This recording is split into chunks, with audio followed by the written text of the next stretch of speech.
So one of my fun projects that I've been working on this for a couple years. I've been collecting pieces and parts, and I've been going through my stash as I find things and putting everything together to assemble a retro computer. So I want to do like, something DOS maybe, or maybe a little newer. Depends on what kind of games I want to play.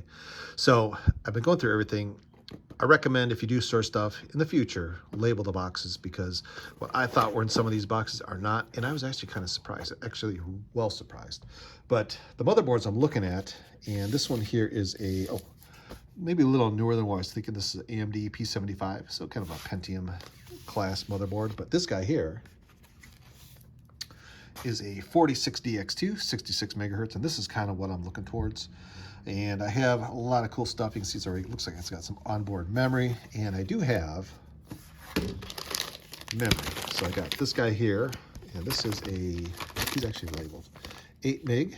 So one of the, so what size is this guy? Which one will he fit?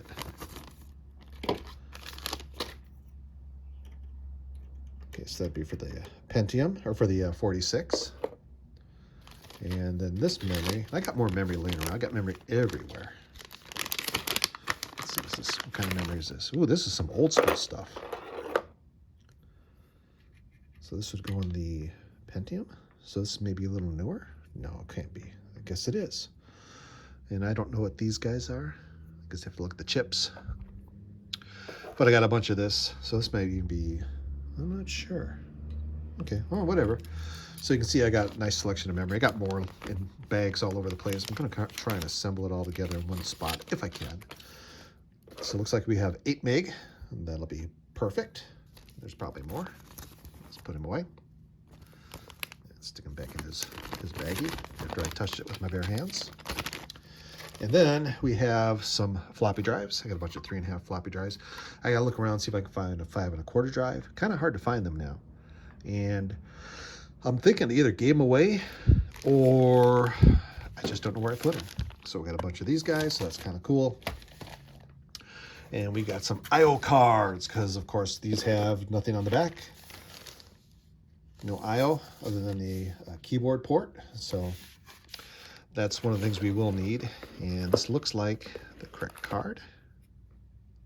Okay. Got some serial parallel interfaces. Oh, some floppy drive cables. Oh, some extenders. So I guess you can plug these in the headers over here and get some more ports. Oh, joystick port. Well, that's kind of cool. So this has some neat ports. And this guy here, is he the same? I think he's the same. He looks like the same card. Yeah, same card. I'll put them back in there.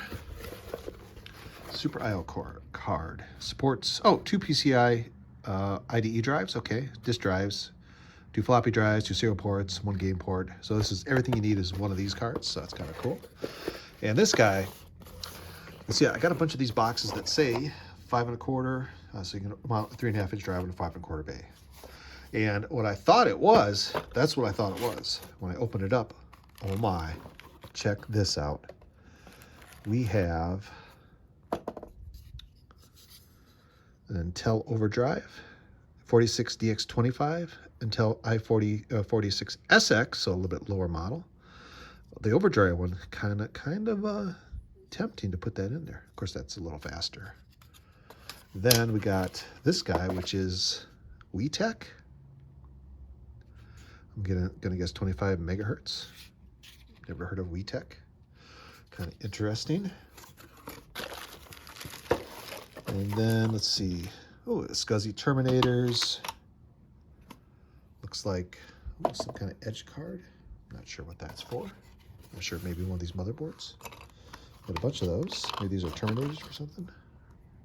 I don't know. Oh, and here's a faceplate. So we'll need that, of course. Some little power adapters for the 3.5 inch to Molex.